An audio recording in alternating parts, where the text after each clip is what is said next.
Tahun politik penuh intimidasi, intrik, dan polemik. Nah, untuk membahasnya sudah hadir di sambungan Zoom bersama kami Soleman Ponto, mantan Kabais sekaligus pengamat intelijen. Kami juga sudah berupaya mengundang perwakilan dari kepolisian dan pihak terkait, namun hingga saat ini masih belum bisa bergabung. Selamat malam Pak Soleman. Ya, selamat malam. Pak Soleman, terkait kasus Ya, penembakan ini, menurut Anda ini ada unsur politik atau kriminal semata? ya, di saat seperti sekarang saya kira semua orang akan sama dengan saya bahwa itu ada unsur politik. Mhm. Ada unsur politik. Unsur politiknya itu penembakannya atau memang kemudian akan digulung dan digoreng kemudian jadi bentuknya sebuah provokasi, Pak Soleman? Tidak. Jadi dalam unsur politik dalam hal ini itu adalah persaingan oleh yang sedang bertarung itu turun sampai di bawah di angka rumput, itulah jadinya. Itulah persaingan di atas. Kalau di atas itu dia berdebat di atas panggung, kalau di bawah bisa jadi seperti itu persaingannya. Menurut Anda kalau penembakannya sendiri itu memang karena latar belakang korban yang juga tim ses atau memang sebenarnya kriminal tapi kemudian digulung dalam bentuk provokasi kemudian diarahkan ke arah politik? Ya, motivasinya politik, pelaksanaannya kriminal, kan bisa saja. Motivasi ya, kalau kita bisa lihat motivasi. Kalau motivasi kriminal biasa, itu kita akan tahu orang dua ini dulu pernah apa pernah berkelahi, pernah ini, kan tidak. Dua-dua ini tidak pernah berkelahi, baik-baik saja. Tiba-tiba satu menembak, tetapi fakta membuktikan bahwa kedua orang ini berada di kubu yang berbeda. Itu kan fakta. Pak Soleman sudah mengetahui pelakunya Pak, karena sampai saat ini dari pihak kepolisian pun masih belum membeberkan kepada kami terkait pelaku. Dari beritanya kan sudah ada itu pelakunya kan. Kami Dari masih sejauh ini diberitakan narasi yang dibentuk masih orang tidak dikenal sih Pak Soleman, karena sudah memang belum. dinyatakan. Nah, pada tahun 2019 korban ini memang pernah terlibat pertengkaran juga berdasarkan karena berebut mandat saksi ketika itu, dan memang korban ini kelompoknya memiliki senjata api sementara lawannya menggunakan senjata tajam ketika 2019. Namun di 2023 ini atau jelang pemilu 2024 ini polisi menyebutkan masih belum mendapatkan tersangka, baru ciri-ciri saja Pak Soleman. Apakah itu tersangka atau tidak, yang jelas kan ada penembakan.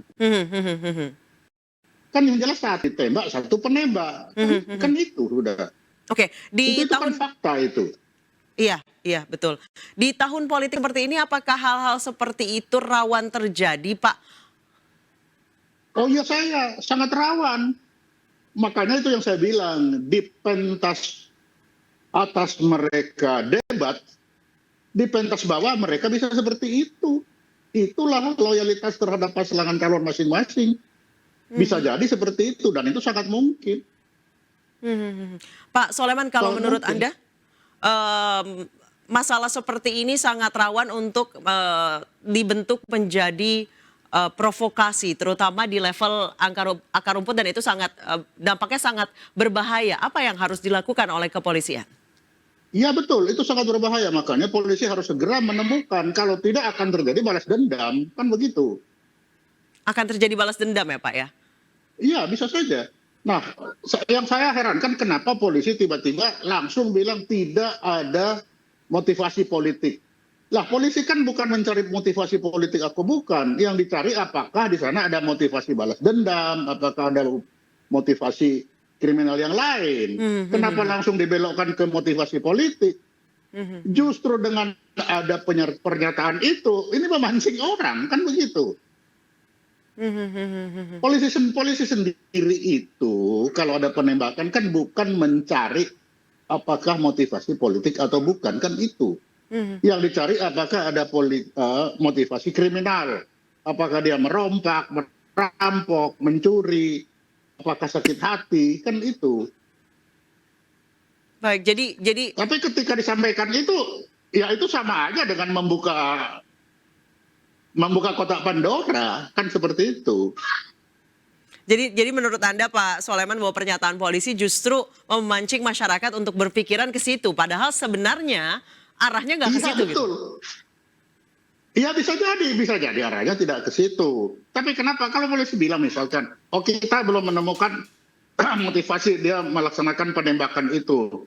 Mungkin penembakan ini ada sakit hati zaman dulu, ataukah dalam berkawan, apakah pernah salah kata, kan begitu. Urusan politik kan bukan urusan polisi. Polisi dalam tembak-menembak itu motivasi bagaimana kenapa orang itu melakukan penembakan, kan itu.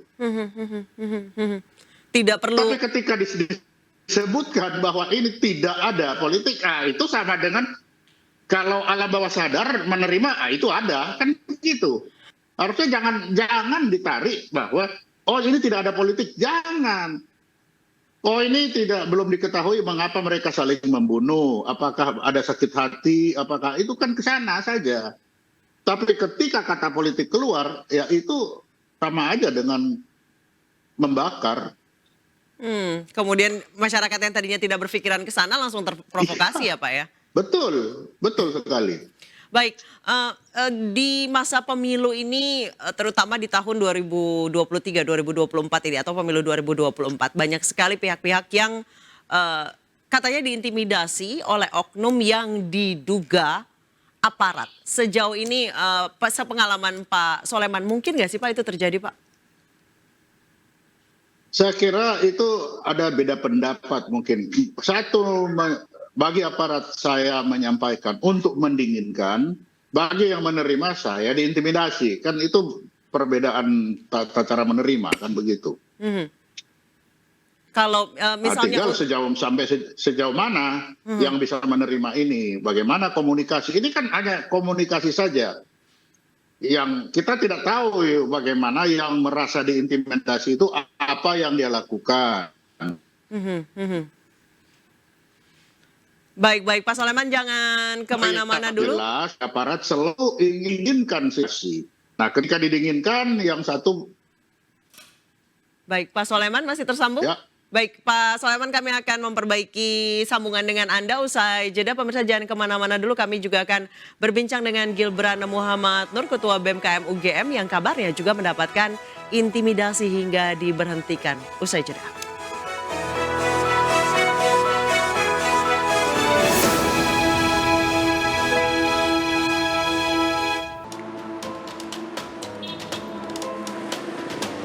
Ketua BEM KM UGM Gilbran Muhammad Nur mengaku sempat mendapatkan intimidasi setelah menggelar aksi mimbar bebas disertai pemasangan baliho bergambar Presiden Joko Widodo.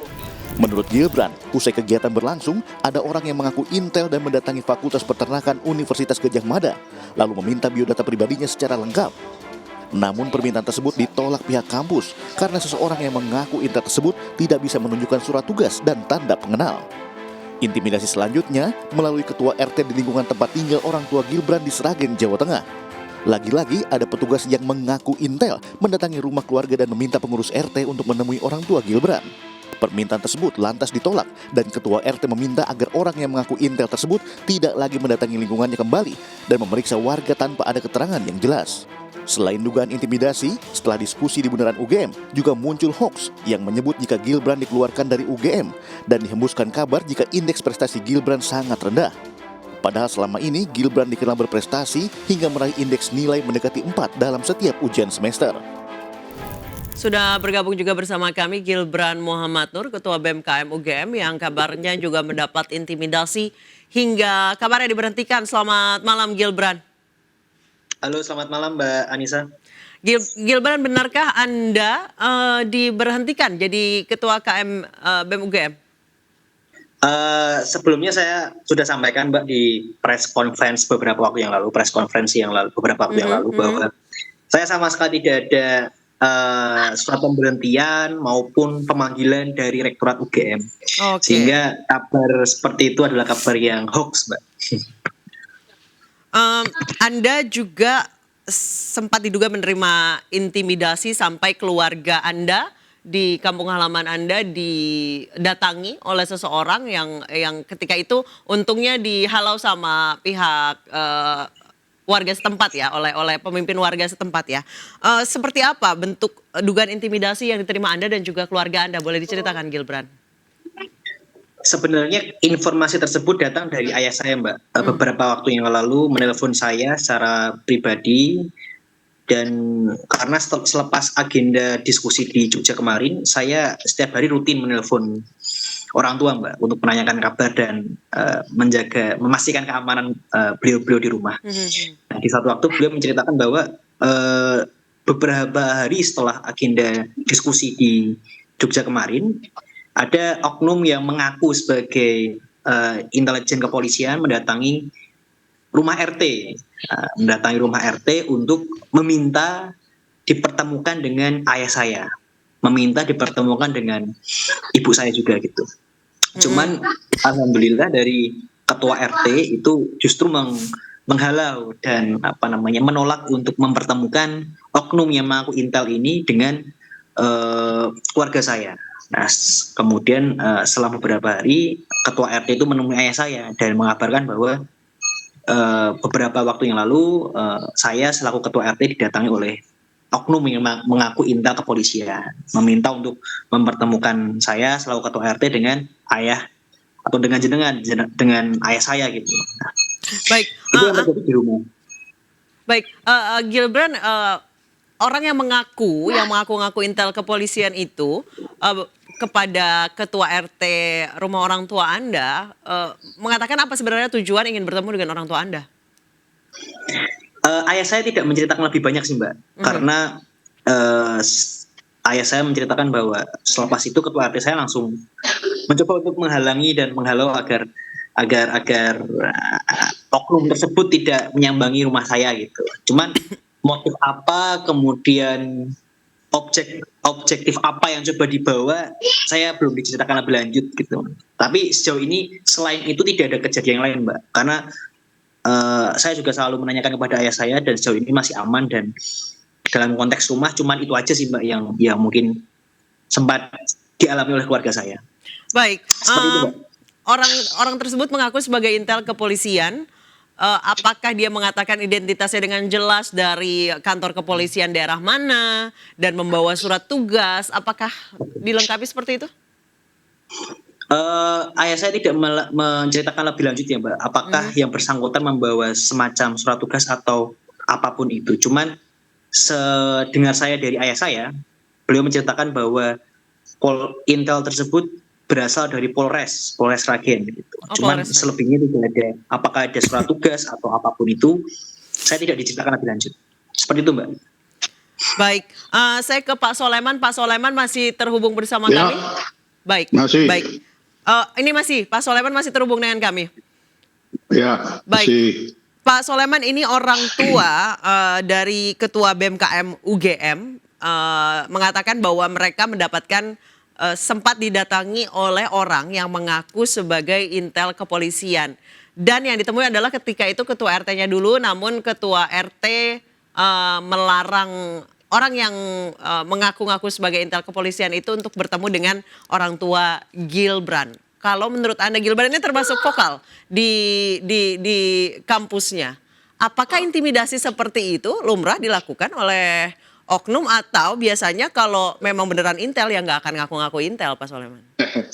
Kalau iya betul, kalau intel nggak mungkin lah dia ngaku intel.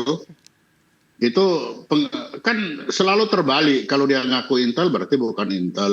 Jadi terbalik bola-balik seperti itu. Jadi itu pasti orang yang tidak senang dengan apa yang dia dibicarakan sama ketua BEM itu aja. Tapi kalau kita melihat semangat dari para dari polisi, TNI dan lain-lain, semangatnya itu kan untuk menjaga supaya Pilpres ini berjalan lancar, aman dan tertib. Semangatnya kan itu, semua tenang. Jadi kalau ada yang datang-datang ngaku intel, apalagi ngaku-ngaku intel, udah pastilah bukan itu, nggak mungkin intel ngaku-ngaku. Saya kan juga intel, nggak mungkin kita datang ngaku-ngaku saya intel. enggak lah, enggak mungkin Baik. itu. Saya kembali ke Ya. Gilbran. Gilbran, sebelumnya kalau Anda sendiri pernah menerima intimidasi juga? Ini ada kejadian lucu juga Mbak. Mungkin sekalian juga cerita kepada Pak Puntung ya. Beberapa bulan yang lalu, saya sempat diundang menjadi pembicara di sebuah forum diskusi. Kebetulan juga bersama dengan Bung Rocky Gerung di sana, di bulan September awal. Nah, beberapa hari sebelum acara diskusi itu, saya dihubungi oleh salah satu nomor yang tidak dikenal. Dia memperkenalkan dari mahasiswa sebuah universitas di Bogor dari Fakultas Pertanian gitu kan, Fakultas Pertanian. Nah, yang bersangkutan ini mengaku bahwa saya atau beliau punya tugas untuk mewawancarai ketua BEM UGM, memintai biodata dan sempat menelpon. Beliau menanyakan alamat rumah saya, kemudian nama gadis ibu kandung, kemudian meminta CV juga gitu. Cuman tidak saya berikan karena beliau tidak memperkenalkan dengan jelas dan saya sempat curiga karena apa? Setelah saya cek di internet tidak ada Fakultas Pertanian di universitas tersebut. Nah, kemudian coba saya telepon. Ketika diangkat, saya sampaikan, Mas ini di universitasnya jenengan, di kampusnya Anda itu tidak ada Fakultas Pertanian. Kemudian yang bersangkutan berdalih gitu. Wah, tidak Mas, saya tidak dari Fakultas Pertanian gitu, dari Fakultas Biologi gitu. Dan mata kuliahnya adalah mata kuliah bisnis yang tujuannya adalah untuk mewawancarai ketua BEM UGM. Selama saya hampir 5 tahun kuliah di UGM, saya tidak pernah mendapatkan tugas mata kuliah untuk mewawancarai ketua BEM kampus lain gitu. Sehingga saya merasa sangat tidak make sense dan sangat mencurigakan. Akhirnya saya tutup dan saya tidak menanggapi lagi respon dari pesan yang bersangkutan ini. Selama beberapa hari kemudian saya coba penasaran kan, siapa ini yang menghubungi kan. Kemudian saya coba mendownload aplikasi yang itu bisa mengetahui kontak atau nomor tersebut disimpan oleh orang lain dengan nama apa gitu. Namanya Get Kontak, aplikasi Get Kontak kalau pemirsa tahu. Nah, uniknya adalah setelah saya coba cek ada puluhan ya list nama yang itu terindikasi dengan salah satu intelijen di Matra TNI. Matra TNI dan kemudian saya screenshot, kemudian saya simpan karena untuk barangkali ada berkas atau apapun itu. Cuman saya justru malah merasa lucu saja Mbak. Kalau semisal yang bersangkutan memang dari intelijen dan memang dari Matra TNI tersebut sesuai dengan data yang saya dapat dari aplikasi checking nomor telepon. Lucunya adalah kenapa yang bersangkutan tidak riset terlebih dahulu. Kalau misal mengaku dari kampus tertentu, kenapa tidak dapat menyampaikan atau menyebutkan dari fakultas yang tepat? Dan saya merasa tidak terintimidasi ya Mbak, tapi lebih ke merasa lucu saja gitu karena dihubungi oleh oknum tersebut gitu. Itu sih Mbak mungkin kejadian lucu yang kaitannya dengan apa yang telah saya lakukan belakangan ini. Dan kejadian itu udah lama Mbak, di bulan September kemarin, jauh sebelum agenda diskusi mengenai politik dinasti bulan Desember kemarin. Itu Mbak mungkin. Baik, Pak Soleman langsung ditanggapi Pak Soleman. Ya gini, yang namanya intelijen TNI kan itu temannya kan banyak. Ya kebetulan aja orang ini nyimpan namanya si orang itu, intelijen TNI. Tapi yang bodoh ya orangnya ini. Tapi lah kalau yang bodoh kan dia. Kebetulan aja dia nyimpan nama intelijen TNI. Lah kan bodohnya kok memang sekarang kan banyak orang bodoh seperti itu. Jadi yang pinter-pinter ini itu yang harus hati-hati. Kalau seperti itu kita lihat adalah ya kan namanya mencoba-coba. Mungkin dia berkawan namanya TNI kan saya juga kan banyak kawan. Apalagi nomor saya paling disimpan orang banyak kan. Tapi belum tentu saya menggunakan mereka kan. Tapi berteman bisa saja. Apalagi zaman sekarang. Baik, gitu, baik Pak Soleman. Gilbran ditahan dulu, kami ada informasi pemirsa kasus dugaan intimidasi sebelumnya juga diterima oleh Melki Sedek Huang, mantan Ketua BEM UI. Rekan saya Abraham Silaban berkesempatan wawancara khusus dengan Melki Sedek Huang mengenai apa yang dialaminya. Sehat. Baik Bang. Baik, setelah marak pemberitaan dan lain sebagainya, ada rasa gentar? Nggak ada, Bang. Nggak ada rasa gentar? Nggak ada. Oke. Melki bisa kelihatan tersenyum nampaknya karena sudah ketemu langsung dengan orang tua? Benar. Dengan ibu ya? Benar. Di Pontianak ya? Betul. Berarti baru pulang dari Pontianak? Baru hari ini tadi pagi saya sampai Jakarta. Oke. Melki khusus pulang ke Pontianak untuk mengonfirmasi sebetulnya apa-apa saja dugaan intimidasi yang diterima oleh ibunda? Jadi telepon yang saya dapatkan dari sekolah dan dari rumah tentang pihak-pihak aparat keamanan yang datang ke rumah itu saya dapatkan 25 Oktober. 25 Oktober saya tidak melihat ada satupun itikat baik dari kepolisian ataupun TNI yang kemudian datang lagi ke rumah untuk minta maaf ataupun menyampaikan maksudnya selama ini apa gitu. Sehingga kemarin pas ketika ada acara di UI, saya ditanyai oleh rekan-rekan media, sebelum melaksanakan diskusi ini apakah sempat mengalami ancaman? Saya sampaikan bahwa sebelum mengadakan kultum kebangsaan ini, saya ditelepon oleh aparat keamanan, diminta untuk dibubarkan, dibatalkan, di-cancel acaranya, bahkan ada yang minta masukin aja ke ruangan atau online aja mas, biar lebih sepi gitu. Nah, ini kultum kebangsaan mengenai apa topiknya? Kultum kebangsaan tentang kami mengkritik putusan MK dan juga kaitannya dalam politik dinasti gitu. Sebelum kami mengadakan kultum kebangsaan, saya sudah tahu saya akan ditelepon gitu. Karena beberapa kali diskusi yang BEM UI selenggarakan pun pihak-pihak inilah yang seringkali menelpon gitu. Pihak-pihak yang mengaku aparat keamanan seringkali menelpon. Jadi saya tahu sebelum kultum kebangsaan saya pasti akan ditelepon juga gitu. Oke, pihak-pihak ini artinya sudah lebih dari sekali. Sudah lebih dari sekali. Siapa yang Anda maksud? Seringkali mengaku dari kepolisian, seringkali mengaku dari TNI gitu. Dua ini sih yang paling sering gitu.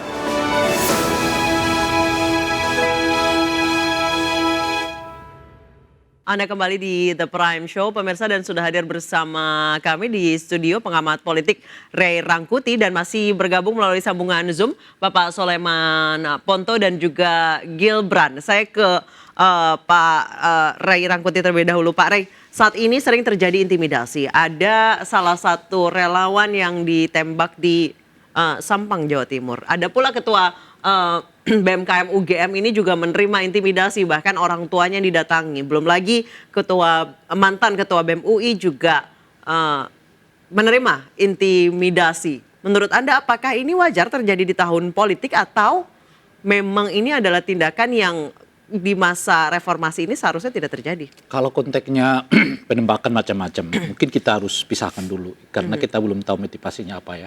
Apakah ada hubungannya dengan politik atau kita nggak tahu, atau ada persoalan-persoalan lain sama sekali kita nggak tahu kan. Tapi kalau intimidasi, ancaman dalam bentuk fisik seperti yang dialami oleh kawan-kawan aktivis yang lain, saya kira ini gejala yang relatif agak mulai menghangat di pemilu kali ini. 2014 yang lalu, 2019 yang lalu, umumnya itu hanya bully yang terjadi. Bulian-bulian, caci maki. Kalau 2014 itu tentu ada slogan yang bernada identitas kan. Misalnya, kelompok ini, kelompok itu, komunis nggak komunis ya, macam-macam dan sebagainya. 2017 itu memang banyak sekali, 2019 itu hoax yang kita hadapi. Yes. Nah, tapi saat yang bersamaan terjadi pembulian kepada orang-orang yang dianggap berbeda politik ya, sikap politik antara satu dengan yang lain. Di 2024 ini tensinya menurut saya agak tinggi karena selain banyak saling melaporkan yang berujung kepada pemolisian gitu, tapi saya yang bersamaan juga ancaman-ancaman yang bersifat fisik itu meningkat di 2024 ini gitu. Nah, di luar soal penembakan ini, kita belum tahu nih, ya kan. Kalau penembakan ini bagian dari politik juga misalnya, ya itu tentu itu sepanjang seingat saya ya, sepanjang sejak pemilu tahun 99 sampai ke pemilu 2019, ini kali pertama terjadi katakanlah misalnya penggunaan peluru dalam konteks politik. Itu kalau benar terjadi. Baik. Kalau ada hubungannya dengan politik ya. Pak Ray tadi Pak Soleman sempat mengatakan seharusnya polisi tidak memancing dengan kata-kata ini bermotif politik di awal. Seharusnya yang dilakukan Pak Soleman tadi mengatakan ya Bapak bahwa seharusnya ya udah ini adalah kriminal murni, di situ saja diusutnya, tidak membuka kotak Pandora dengan mengatakan ini adalah ini bukan motif politik, justru itu memancing provokasi di masyarakat. Pak Ali melihatnya seperti apa? Iya, karena kan ada dua kalimat di sini. Saya belum dengar yang disebutkan oleh Pak Pontoh tadi itu. Tapi kan kita membaca soal kalimat relawan itu. Karena relawan paslon tertentu. Jadi kalimat istilah relawan itu dekat sekali dengan pemilu, hajatan pilpres. Nah mungkin karena itulah kemudian ya tensi orang mengatakan, ya, ini tensi ya, kecenderungan orang mengatakan mungkin ada hubungannya dengan politik gitu. Karena ada istilah relawan itu gitu. Ya tentu saja relawan ini banyak sekali kan, yang sebetulnya kan kita nggak tahu juga satu persatu backgroundnya seperti apa, kehidupan mereka sebelumnya seperti apa, sebelum masuk ke dunia politik ini gitu ya. Nah tapi karena ada penyematan kata relawan itu di dalam setiap, kalau kita baca ya, relawan ini di beberapa media online macam-macam itu, bahkan seperti kita ketahui sekarang tim paslon 02 sudah menerjunkan semacam tim investigasi mereka, tim pengawalan macam-macam lah kepada yang bersangkutan itu, memang mau tidak mau menyeret peristiwa ini seperti dekat dengan politik itu.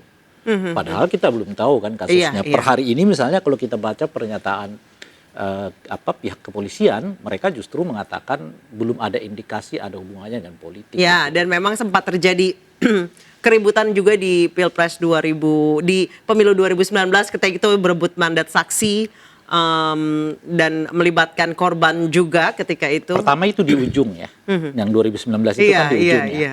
Yang kedua sebetulnya itu tidak berhubungan dengan yang teror sekarang. ya. Ini kan beda ini kasusnya. Ini kan teror, intimidasi, dan kalau lagi-lagi ya, kalau kasus ini ada kaitannya dengan politik, belum masuk ke tahap pemungutan suara, sudah mulai ada ya itu tadi penggunaan alat senjata gitu. Itu lagi-lagi ya saya tekan kalimat ini supaya tidak jangan menganggap bahwa kasus ini ada hubungannya dengan politik gitu ya. Kalaupun ada gitu. Nah, kalau yang di 2019 itu karena tahapan pemilunya gitu. Terakhir tahapan pemilu ada orang yang merasa tidak sepenuhnya percaya pada proses penghitungan suara, lalu kemudian sama-sama berdemonstrasi ke depan gedung Bawaslu, terjadilah peristiwa itu gitu.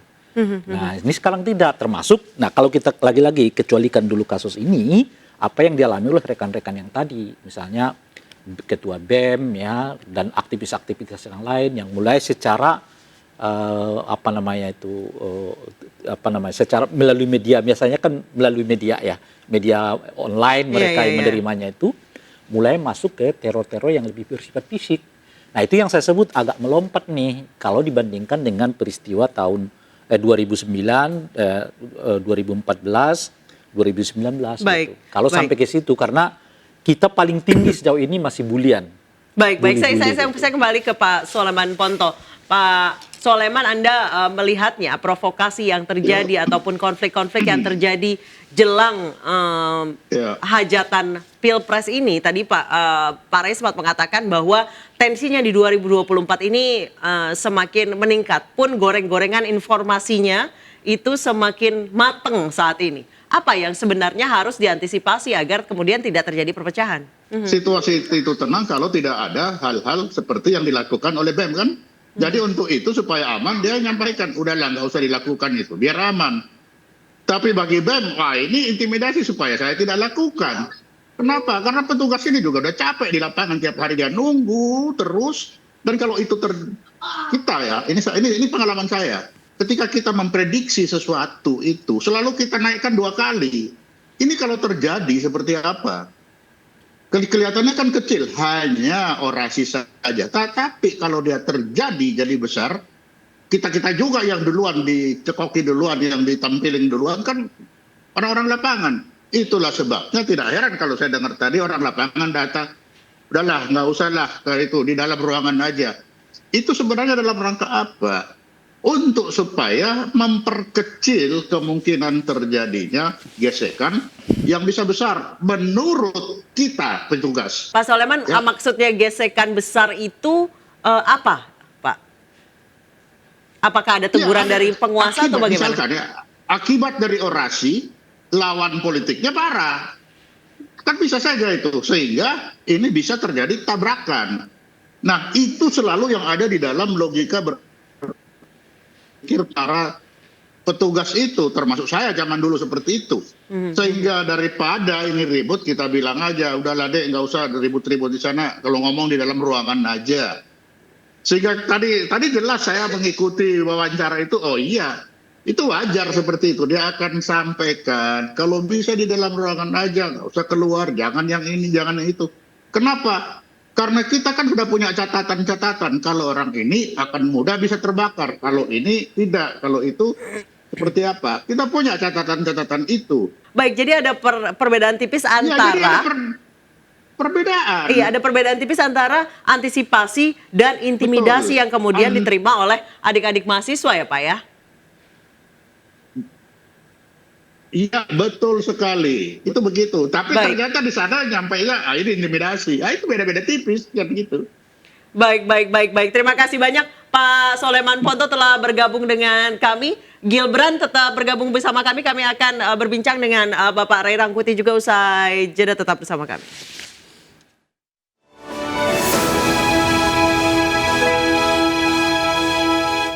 Terima kasih Anda masih bersama kami di The Prime Show pemirsa, dan masih bersama Gilbran Muhammad Nur, Ketua BMKM UGM yang kabarnya mendapat intimidasi hingga katanya diberhentikan, tapi ternyata tidak ya Gilbran ya. Sebelum saya ke Pak Ray, saya ke Gilbran terlebih dahulu. Gilbran, narasi Anda diberhentikan itu mulainya dari mana? Ini juga cukup menarik ya Mbak ya.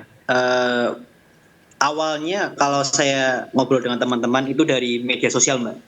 Dari TikTok ya kalau nggak salah. Dan itu pun saya justru mendapatkan informasi pertama kali dari wakil rektor saya. Jadi wakil rektor saya tiba-tiba menghubungi saya dan meminta saya untuk, bukan klarifikasi ya Mbak, mungkin lebih ke meluruskan narasi. Karena di luar sana kan saya sempat dikabarkan dikeluarkan, didropot dari kampus. Padahal itu bukanlah isu yang benar.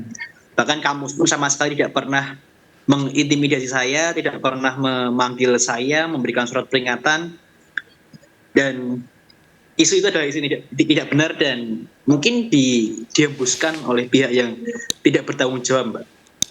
Baik, tadi di segmen sebelumnya sempat dibahas dengan Pak Soleman Ponto. Beliau mengatakan bahwa ya wajar bagi petugas lapangan kemudian mengimbau teman-teman mahasiswa untuk ya sudah orasinya di dalam saja, tidak usah di luar. Karena ada potensi konflik dan lain sebagainya. Bahkan Pak Soleman juga tadi mengatakan bahwa antara antisipasi dan intimidasi itu batasnya tipis. Menurut Anda yang Anda terima, itu antisipasi atau intimidasi sebenarnya? Saya coba untuk melihat ini dari perspektif tadi ya Mbak, dari aparat mungkin. Langkah-langkah preventif yang coba dilakukan saya rasa riskan untuk mereduksi hak demokrasi kita. Karena saya merasa ketika kita ingin menyampaikan pendapat, ketika kita ingin menyampaikan orasi ya, kita bisa menyampaikan dimanapun dan kapanpun sebagai hak seorang manusia, sebagai hak warga negara kita untuk berpendapat gitu. Justru langkah preventif itu ya memang mungkin itu adalah langkah preventif dari pihak aparat yang notabene merupakan oknum atau merupakan entitas yang menerapkan satu komando ya Mbak, ya, militeristik, sehingga saya rasa hal yang wajar ketika dari pihak aparat melihat itu sebagai perspektif preventif. Cuman sekali lagi itu riskan untuk mereduksi hak-hak berdemokrasi kita, sehingga ya apa yang disampaikan Pak Ponto juga ya ada sisi positif dan negatifnya dalam konteks perspektif teman-teman mahasiswa ya Mbak, karena ya riskan untuk mereduksi hak-hak kita untuk berdemokrasi, kurang lebih seperti itu Mbak.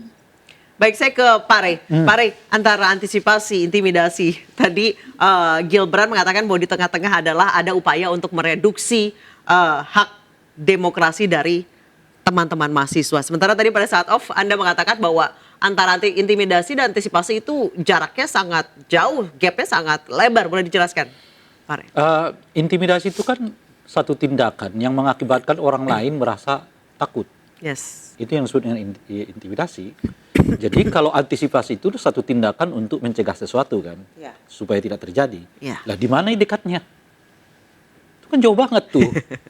Satu tindakan, entah itu perkataan, entah itu tindakan dalam pengertian fisik, atau pernyataan atau tulisan atau apapun yang mengakibatkan orang lain timbul rasa takutnya disebabkan oleh tindakan itu. Itu yang disebut dengan intimidasi.